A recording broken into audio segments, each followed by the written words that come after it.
Good evening. On the World News tonight from Baba Bagide Imo Television. It's the World News and the headlines. Tinubu government inherited economy like a dead horse but standing. Soludo.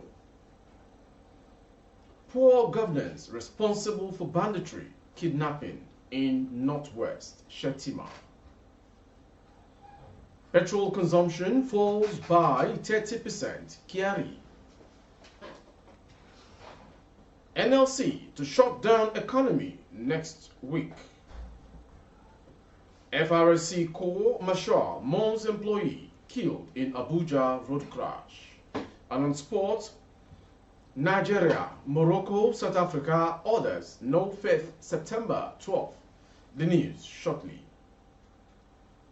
The governor of Anambra State, Professor Chukwuma Soludo, on Friday analyzed the country's microeconomics, concluding that President Bola Ahmed Tinubu inherited an economy that could be compared to a dead horse but standing. Soludo shared this insight on an interview when asked to respond to Tinubu's stance kicking against spending 90% of the country's revenue on external debt service. This government inherited. From a microeconomic standpoint, I would say the economy was like a dead horse but standing.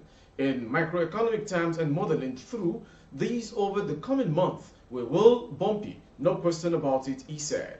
The All Progressive Grand Alliance ABGA governor added that his position was in empathy and commiserations for Tinubu's economic team.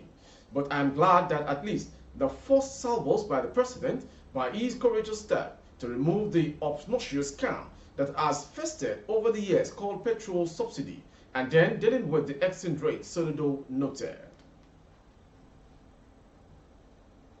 To the next story from the Vice President. Vice President Kashim Shettima has said poor governance has a direct bearing on the spate of banditry and kidnapping in the Northwest geopolitical zone.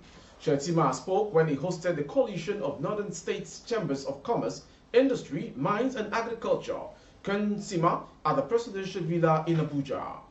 The coalition, the vice president said, re-engineering and re-strategizing affairs in the north is necessary to catapult the region into accelerated development. The northwest comprises 7 states: Jigawa, Kano, Kaduna, Katsina, Kebbi, Sokoto, and Zamfara. Specifically, Zamfara, Katsina, and Sokoto have been hotbeds of banditry, resulting in abduction and killing of residents in recent times. Shettima said stakeholders in the entire north have to go back to the drawing board, reassess the state of affairs in the region, and come up with robust platforms for re-engineering our society. It is imperative for the north to embark on a re-strategizing and re-engineering of the region to position it for accelerated development, quoted Shettima as saying. Most of the issues highlighted by the president of Kansima are very poignant, as these are issues that touch the lives and well-being of our people. There can never be development without peace, and there can never be peace without development. Especially in the Northwest, through Pulaku Initiative. The Pulaku Initiative is a robust solution to addressing the challenges in the Northwest. It is a solution aimed at addressing the challenges of banditry, kidnapping, and the situation in the Northwest, which cannot be divorced from the issues of governance. Going on to the next story. The nation's fuel consumption has declined by 30% following the removal of petrol subsidy by President Bola Ahmed Tinubu. The Group Managing Director GMD of the Nigerian National Petroleum Company Limited (NNPCL), Mr. Mele Kyari, disclosed these at the media briefing by the Minister of Finance and Coordinating Minister of the Economy, Mr. Wale Edun, in Abuja today. According to Mr. Kyari, the reduction in fuel demand from about 66.7 million liters daily before the removal of subsidy to about 46 million currently also meant that a 30% reduction in the NNPCL's demand for foreign exchange to import fuel. An elated GMD also disclosed that oil production has ramped up to 1.6 million barrels by Wednesday from a very poor position of less than 1 million some month ago. Earlier, Mr. Edun said that the Tinubu administration was targeting Nigeria's funds held in domiciliary accounts in the country and funds held abroad. He said that Nigerians had huge funds at home and abroad, but which could be deployed to rejuvenate the economy, and that his team was working to ensure the needed environment to attract such funds into the Nigerian economy for investment in various sectors. To the next story. The Nigeria Labour Congress (NLC) has threatened to shut down the economy starting with a two-day warning strike next week. The warning strike will take place on Tuesday, September 5th and Wednesday, September 6th. The decision was reached after the National Executive Council (NEC) meeting of the Congress on Thursday. Briefing journalists on Friday, the president of NLC, Comrade Joe Ajaero, while reading the resolution said, NEC in session of NLC resolved to embark on a total and indefinite shutdown of the nation within 14 working days or 21 days from today until steps are taken by the government to address the excruciating mass suffering and the impoverishment experienced across the country. To commence a two-day warning strike on Tuesday and Wednesday, 5th and 6th September 2023, to demonstrate our readiness for the indefinite strike later in the month, and also demand that the state vacate the illegally occupied national headquarters of the National Union of Road Transport Workers. The NLC also resolved to embark on a mass protest and rally in Imo State within September. The NLC raised the alarm over what it described as renewed onslaught by the government and its agents against labor unions. Ajaero explained that the proposed strike action was necessitated as a result of the government's deliberate neglect and disregard to engage the relevant stakeholders through the channel of social dialogue. He said the federal government has refused to engage and reach an agreement with the organized labor on critical issues on the consequences of the unfortunate hike in prices of petroleum products, which has unleashed massive suffering on Nigerian workers and masses. He said there is a renewed onslaught against trade unions and its leadership by the state and its agents across Nigeria. The police, under the instruction of certain forces peddling the name of the President of the Federal Republic of Nigeria, invaded and occupied the national headquarters of the National Union of Road Transport Workers headquarters, seeking to install its own executive. Going on to Abuja, the Federal Road Safety Corps Marshal, Dauda Alibiu, has expressed shock over the death of a house truck driver in a traffic crash that occurred at the Karu Bridge on the Inyanya-Maraba Expressway on Friday. A statement on Friday by the Assistant Corps Marshal, Corps Public Education Officer BC Kazim, said the driver was towing a broken-down trailer from the crash scene when the incident happened. The statement noted that investigation into the crash revealed that a total of 4 people were involved, out of which 3 sustained different degrees of injuries, while 1 person, who happened to be the driver of the towing truck, was killed. But Bill, deeply saddened by the crash, commiserated with the entire management and staff of the Corps over the loss, while also praying for the soul of the deceased to rest in peace. He also directed immediate evacuation of every obstruction caused as a result of the crash.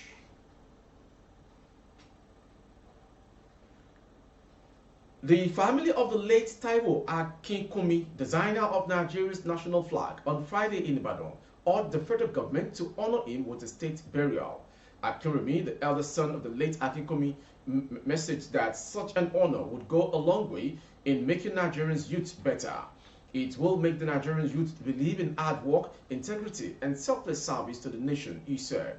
The younger Akinkunmi noted that the demise of his father was a great loss to the entire family because it left them with a vacuum only God could fill. He described his father as a brilliant man and intellectual from childhood, saying such qualities earned him a scholarship to study overseas and brought him other recognitions. I believe that we don't need to mourn him because he played his path well. He got to his bus stop ceremoniously in life and got down peacefully. But we want the federal government to give him a befitting state burial. Also, we are going to miss his fatherly advice, friendliness, and kindness to everyone around him, Akinkunmi said. Meanwhile, Mr. Olaniran Shofela, a family head and a community leader from Abioda's compound at Okeagowu in Abeokuta, says the late Akinkunmi was not from Ibadan or Ekiti as speculated. Shofela said Akinkunmi remained the pride of his family among the people of Owu in Abeokuta because he made his mark and did something unique in the history of Nigeria. Nobody will write the history of Nigeria today without mentioning his name, because his efforts had made him occupy a conspicuous place in the history of Nigeria as a whole. His ingenuity came to bear when his national flag design emerged as the overall best out of numerous designs in a competition that was devoid of corruption, he said. Shofela urged youth to emulate the useful and contented life of Akinkunmi by not placing money before service, hard work, and integrity. He noted that Akinkunmi left a legacy of service, humility, and integrity, which made people celebrate him during his lifetime and even after his demise. Our youth nowadays worship money too much, as if money is everything. If the late Akinkunmi had also worshipped money like our youth today, many people would have forgotten him today because it would have just belonged to a class for a short period before being consigned to the trash bin. The younger generation should take things easy and imbibe the spirit of patriotism and humility. They should be content, show respect, and be ready to learn from elderly people, Shofela added. Pa Taiwo Akinkunmi died on Tuesday at the age of 87 after a brief sickness associated with old age. He was survived by 3 children, Akinremi, Folake Oloyede, and Akinwumi. The late Akinkunmi attended Baptist Day Primary School in Ibadan for his primary education and Ibadan Grammar School for his secondary education. He started his career as a civil servant at the Oyo State Secretariat in Ibadan before traveling abroad to study agricultural engineering at the Norway Technical College. It was during his stay abroad that he came across a newspaper advertisement in 1958 calling for the submission of designs for the Nigerian national flag. Nigeria, then under British colonial rule, was at the threshold of gaining its independence to become a sovereign country. Akinkunmi's entry was adjudged the best among the numerous entries submitted, and on October 4, 1960, the flag was officially hoisted to replace the British Union Jack. Moving on to the next story. Police have confirmed the death of a 16-year-old girl, Priscilla Galadima, who was crushed to death by a tanker in Minna, Niger State. The spokesperson for the State Command, DSP Wasiu Abiodun, on Thursday disclosed this while speaking to newsmen during the parade. Abiodun noted that a deceased, a resident of Burkins Alley in Minna, was trying to cross the road by Shiroro roundabout when she met an unfortunate death. He said at about 10 a.m. on Wednesday, a Mercedes-Benz vehicle with registration number SUL 140AJ, driven by one Daniel Joshua, age 35 years of Maurice Mina, was coming from Mandela Road heading to Shiroro roundabout. But somewhere along the way, it drove recklessly and crashed a Toyota Yaris vehicle with registration number RJA 375AA, driven by one Abubakar of Okada Road. The Mercedes vehicle reportedly refused to stop, while the Toyota vehicle pursued the Benz before it to stop. The Benz in the process hit a pedestrian, Priscilla Galadima, age 16, of Birkinsali, who was trying to cross the road by Shiroro roundabout. The lady was hit to the opposite lane and an oncoming tanker trailer with registration number JMT 576YR, driven one by Ibrahim Lawal of Jembutuyola, ran over the deceased. However, the deceased was taken to General Hospital, Minna, where she was confirmed dead, while the drivers were arrested and taken to Tudung Wada Police Division for further investigation. The corpse has been deposited at the Minna General Hospital's morgue, Minna. Follow for more updates as regards if any information is released. From Niger State back to Ogun. No fewer than 3 persons escaped death when a cement-loaded truck belonging to Dangote Group rammed into a taxi in Pansheke area of Abeokuta, Ogun State in the late hours of Thursday.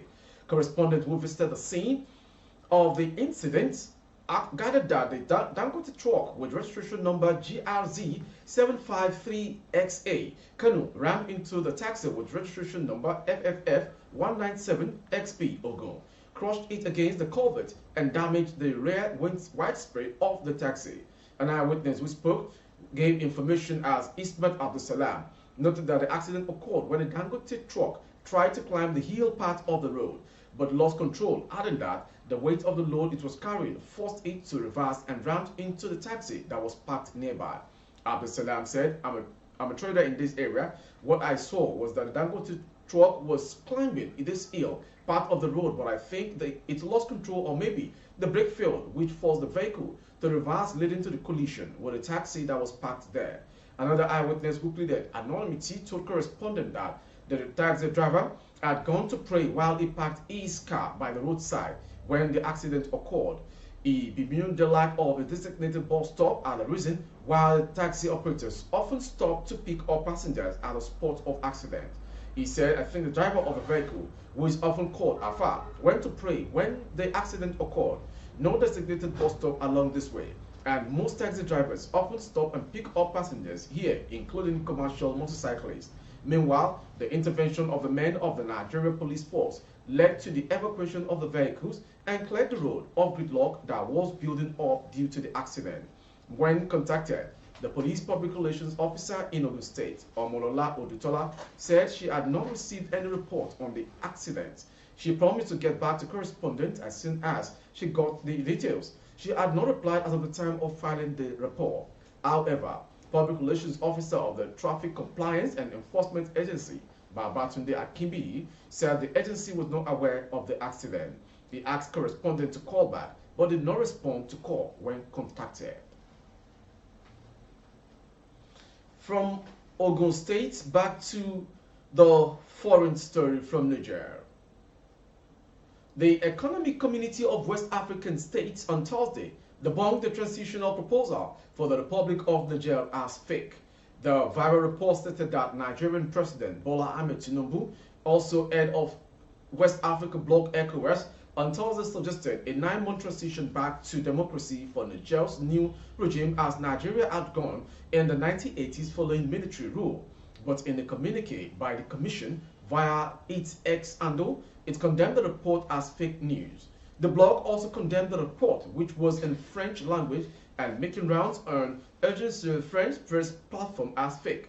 The statement reads, the ECOWAS Commission's attention has been drawn to a report of a so-called ECOWAS proposed transition time frame for Niger. The report, which is in French, supposedly carried by AFP, is false and should be treated as fake news. The demand of the authority of ECOWAS head of state and government is clear. The military authorities in Niger must restore constitutional order immediately by liberating and restating His Excellency President Mohamedou Bazoum. From the foreign story, we'll go to the sport to end today's World News from BGI TV. Nigeria and other countries who have submitted bids to host the 2025 Africa Cup of Nations will know their fate this month. The Confederation of African Football (CAF), according to report, will make an official announcement on the country that will host the competition on September 12th. Nigeria and neighbor Benin Republic submitted a joint bid to host the biennial competition. Other countries who are in contention to stage the competitions are Morocco, Algeria, South Africa, and Zambia. The original host, Guinea, was stripped of the hosting rights after it failed to meet with standard requirements demanded by CAF. Côte d'Ivoire will host the next edition in January 2023. With the date, if corrected, we've come to the end of today's World News. Before we go, some headlines. Tinubu government inherited economy like a dead horse but standing. Soludo. Poor governance responsible for banditry, kidnapping. Kashim Shettima. NLC to shut down economy next week. We also brought to you FRSC Core Marshal, Mons employee killed in Abuja motor crash. Honor Akinkunmi with state burial, family urges FG. And on sport, Nigeria, Morocco, South Africa order no fate September 12th on who to host the next coming AFCON. For more updates of our broadcast on YouTube, our handle is Baba Gbagede Imo Television. Kindly subscribe and click on the notification bell. Select option all to access all of our broadcasts. On Facebook, Gbagede Imo with Alawiye Adebayo. Please like and follow the page. For advertisement of your goods and services, coverage of events and functions, please dial the phone number streaming on your screen. Thank you for watching. I am Morire Rebila Lawa. Good evening.